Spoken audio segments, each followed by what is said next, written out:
ना CLP leader का पद, न ही प्रदेश अध्यक्ष की कुर्सी। कांग्रेस हरियाणा में भूपेंद्र सिंह हुड्डा से आगे बढ़ने का प्लान बना चुकी दिख रही है। दूसरी तरफ भूपेंद्र सिंह हुड्डा प्रेशर पॉलिटिक्स के अपने पुराने हथियार को धार चढ़ा रहे हैं। मोदी के साथ हुड्डा का ये वायरल वीडियो उस प्रेशर पॉलिटिक्स का हिस्सा हो सकता है। चले हुड्डा साहब, अरे वाह, कहाँ हुए आजकल? ठीक हो? इस बार कांग्रेस भूपेंद्र सिंह हुड्डा से आगे बढ़ पाएगी या फिर एक बार फिर भूपेंद्र सिंह हुड्डा के आगे झुक जाएगी, ये तो वक्त बताएगा। पर इतना तय है कि भूपेंद्र सिंह हुड्डा की राजनीतिक जर्नी बताती है कि प्रदेश के स्तर पर वो एक फेल्ड लीडर हैं। 2009, 2014, 2019 और 2024 हरियाणा के इन 4 विधानसभा चुनावों में कांग्रेस के चेहरा थे Bhupinder Singh Hooda. And guess what, किसी भी चुनाव में कांग्रेस को पूर्ण बहुमत नहीं मिला। 2009 में पहली बार कांग्रेस हरियाणा में हुड्डा के चेहरे पर चुनाव लड़ी और उस चुनाव में पिछले चुनाव के मुकाबले 27 सीटों का नुकसान हुआ। अल्पमत की सरकार बनी। इसके बाद कभी सरकार भी नहीं बनी, लेकिन हुड्डा पूरी तरह से कांग्रेस को कंट्रोल करते रहे। कंट्रोल जाता दिखा तो बगावत तक पर उतर गए और आखिरकार 2024 में हुड्डा जाटलैंड में भी नाकाम हो गए। कांग्रेस उनसे आगे बढ़ना भी चाहती है, लेकिन बढ़ भी नहीं पा रही। आखिर कारण क्या है? क्या कारण है कि हरियाणा में कांग्रेस का कोई ऑर्गेनाइजेशनल स्ट्रक्चर नहीं है? क्या हरियाणा में कांग्रेस हुड्डा कांग्रेस बन चुकी है? और क्या हुड्डा कांग्रेस को बनाए रखने के लिए हुड्डा कांग्रेस का नुकसान कर रहे हैं? इन सब सवालों के जवाब पार्ट टू पावर के इस एपिसोड में।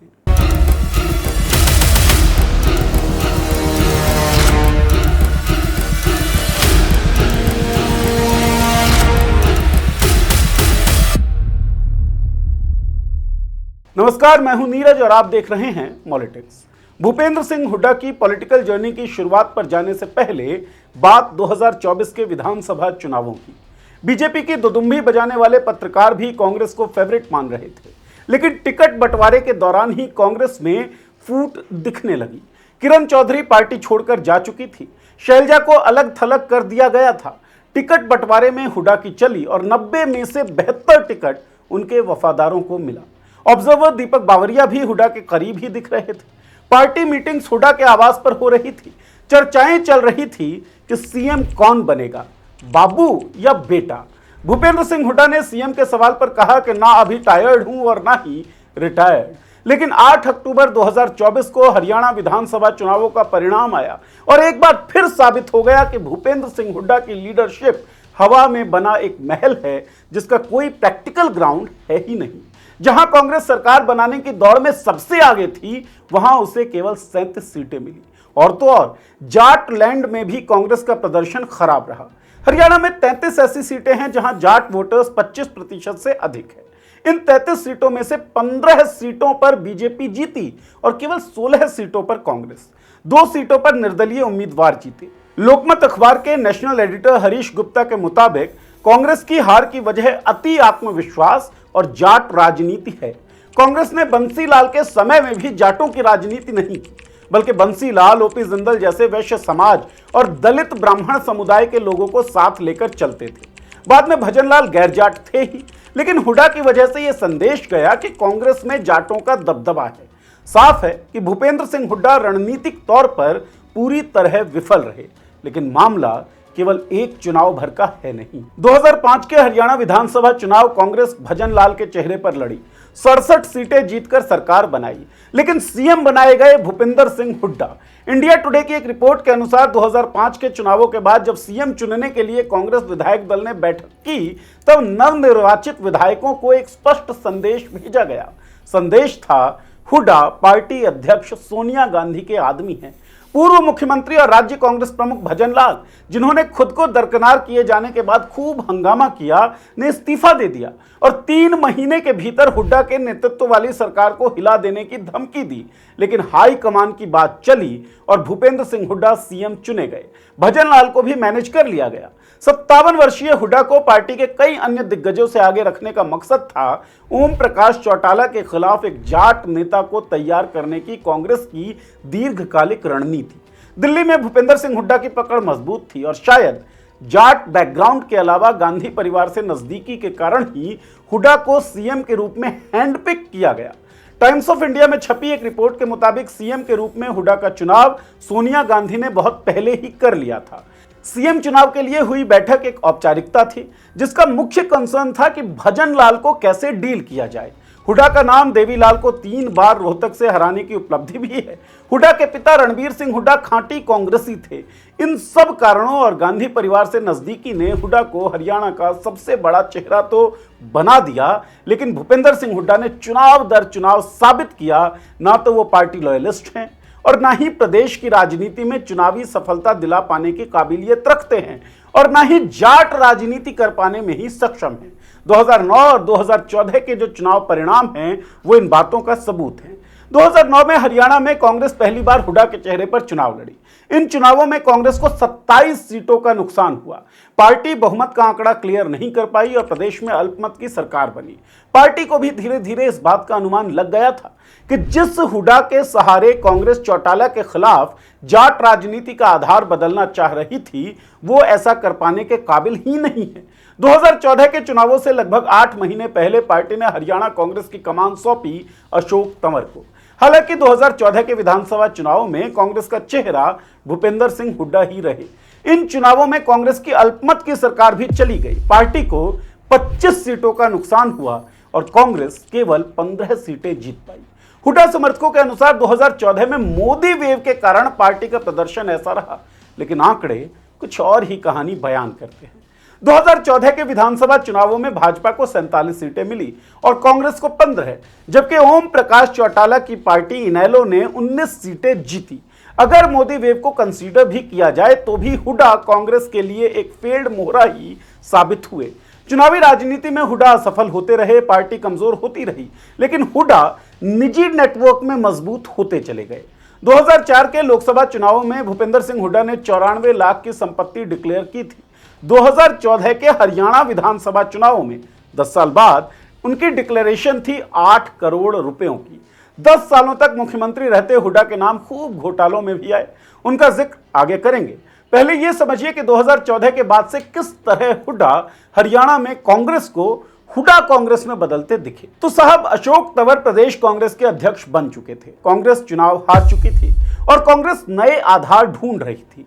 अशोक तंवर दलित जाति से थे, सिरसा के सांसद रह चुके थे, राहुल गांधी के करीबी माने जाते थे। अशोक तंवर को प्रदेश कांग्रेस की कमान देने का मतलब था हुड्डा के सामने एक नए विकल्प की दावेदारी पेश करना। हुड्डा अपनी मोनोपोली को बनाए रखने की कोशिशें करते रहे। इस दौरान अशोक तंवर के साथ उनका कॉन्फ्लिक्ट खुलकर दिखा। 2016 में राहुल गांधी किसान यात्रा के लिए कांग्रेसी बैनर्स और पोस्टर्स लगा रहे थे। बैनर और पोस्टर लगाने की होड़ में हुड्डा गुट और तंवर गुट ने एक दूसरे पर लाठियों से हमला किया। घटना में अशोक तंवर घायल हुए और अस्पताल में भर्ती होना पड़ा। प्रदेश अध्यक्ष पर उसी की पार्टी के कार्यकर्ताओं की लाठियां हुड्डा कांग्रेस में ही चल सकती थी। खैर, हुड्डा की मोनोपोली बरकरार रखने की कोशिश और पार्टी का प्रदेश में कमजोर होने की कहानी बढ़ती रही। 2019 में विधानसभा चुनाव होने वाले थे और भूपेंद्र सिंह हुड्डा पूरी ताकत अपने पास रखना चाहते थे। अशोक तंवर के पास राहुल गांधी की नजदीकी का हथियार था, सो हुड्डा ने प्रेशर पॉलिटिक्स का रास्ता अपनाया। 18 अगस्त 2019 को भूपेंद्र सिंह हुड्डा ने परिवर्तन महारैली की। रैली के नाम के हिसाब से यह रैली भाजपा सरकार के खिलाफ बदलाव की घोषणा जैसी लग रही थी, लेकिन दरअसल यह रैली अपनी ही पार्टी के खिलाफ हुड्डा का शो ऑफ स्ट्रेंथ था। हुड्डा की इस रैली के लिए किसी भी सीनियर कांग्रेस नेता को इनवाइट नहीं किया गया। अटकलें थी कि हुड्डा नई पार्टी बना सकते थे या किसी दूसरी पार्टी में शामिल हो सकते थे। कांग्रेस के पास 2 ही विकल्प थे। पहला, हुड्डा की मोनोपोली स्वीकार कर ले और दूसरा, तात्कालिक नुकसानों को मैनेज करते हुए हुड्डा से आगे बढ़े। रैली के बाद पार्टी ने पहला विकल्प चुना। हुड्डा की रैली के 2 सप्ताह बाद 4 सितंबर 2019 को कांग्रेस ने अशोक तंवर को प्रदेश अध्यक्ष और किरण चौधरी को सीएलपी लीडर के पद से हटा दिया। सीएलपी लीडर बनाए गए भूपेंद्र सिंह हुड्डा और प्रदेश अध्यक्ष बनी कुमारी शैलजा। 1 महीने बाद अशोक तंवर ने पार्टी से भी इस्तीफा दिया। उन्होंने एक चिट्ठी लिखी और उसमें साफ साफ लिखा कि टीम हुड्डा, जिसमें गुलाम नबी आजाद भी शामिल थे, वो बार बार संगठन के सामने बाधाएं पैदा कर रहे हैं। 2014 के बाद से ही हरियाणा कांग्रेस में कोई इंटरनल स्ट्रक्चर सेट नहीं हो पाया है। अशोक तंवर के साथ काम करने वाले लोगों के अनुसार कई बार कोशिशें की गई, लेकिन गुटबाजी के कारण पार्टी में स्ट्रक्चर खड़ा नहीं हो पाया। अशोक तंवर के बाद पार्टी अध्यक्ष बनी शैलजा भी ऐसा नहीं कर पाई। अंततः वो भी हुड्डा के प्रेशर पॉलिटिक्स के सामने हार गई और 2022 में अध्यक्ष पद से इस्तीफा देना पड़ा। 3 साल पहले दैनिक भास्कर में छपी एक रिपोर्ट के अनुसार कांग्रेस प्रदेशाध्यक्ष यानी कुमारी शैलजा को हुड्डा खेमे के विधायक तवज्जो नहीं दे रहे। खुद पूर्व सीएम और विधायक दल के नेता हुड्डा भी कुमारी शैलजा और पार्टी के कार्यक्रमों में नहीं जाते। पूर्व सीएम भूपेंद्र सिंह हुड्डा ग्रुप कांग्रेस का प्रदेशाध्यक्ष पद अपने पाले में करने के लिए लॉबिंग में लगा रहा। कुमारी शैलजा के बाद हरियाणा कांग्रेस के अध्यक्ष बने उदय भान हुड्डा के वफादार माने जाते हैं। अब कांग्रेस अध्यक्ष का पद भी हुड्डा ग्रुप के पास था और सीएलपी लीडर का पद भी, लेकिन संगठन का स्ट्रक्चर फिर भी सेट नहीं हुआ। विधानसभा चुनावों से पहले टाइम्स ऑफ इंडिया में हुड्डा का एक इंटरव्यू छपा। संगठन को लेकर पूछे गए सवाल पर हुड्डा ने कहा, निश्चित ही हम संगठन का स्ट्रक्चर सेट नहीं कर पाए। हम पार्टी प्लेटफॉर्म पर कई बार ये मांग कर चुके हैं, लेकिन चुनावों में संगठन के ना होने का असर नहीं पड़ेगा। हालांकि चुनावों पर क्या असर पड़ा वो हम पहले ही आपको बता चुके हैं।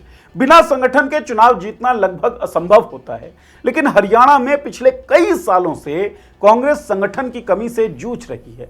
इस दौरान अशोक तंवर, शैलजा और उदय भान अध्यक्ष रहे, पर कोई भी संगठन नहीं खड़ा कर पाया। उदय भान तो हुड्डा कैंप से ही आते हैं, फिर संगठन क्यों नहीं? क्या इसलिए कि हुड्डा जानते हैं कि संगठन बन जाने पर हवा में खड़ा उनका महल ढह जाएगा और उनकी मोनोपोली खत्म हो जाएगी।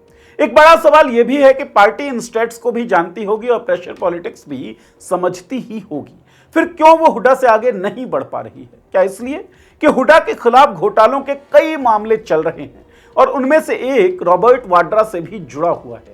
हुड्डा के खिलाफ अवैध लैंड ग्रैब के कई मामलों की जांच सीबीआई कर रही है, जिनमें Gurugram Manesar IMT land scam, Robert Vadra DLF land grab scam, Gurugram Rajiv Gandhi trust land grab scam, Sonipat Kharkhoda IMT land scam मामला, गढ़ी सांपला उद्धार गगन लैंड स्कैम आदि शामिल हैं।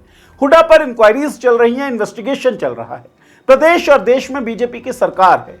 हुड्डा के नेतृत्व में कांग्रेस लगातार कमजोर हो रही है। रॉबर्ट वाड्रा से जुड़े एक मामले की जांच भी चल रही है।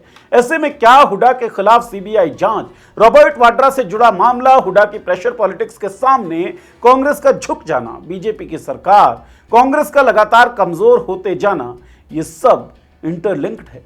आपको क्या लगता है? इस वीडियो के कमेंट बॉक्स में बताएं और बताएं कि हुड्डा का प्रेशर पॉलिटिक्स और उस प्रेशर पॉलिटिक्स के सामने कांग्रेस के झुक जाने का कारण क्या हो सकता है। आपकी राय, आपका कमेंट इस वीडियो के कमेंट बॉक्स में लिखें। चैनल को सब्सक्राइब कर लें और बेल आइकन दबा दें ताकि हमारे वीडियोस के नोटिफिकेशंस आप तक आते रहें। शुक्रिया।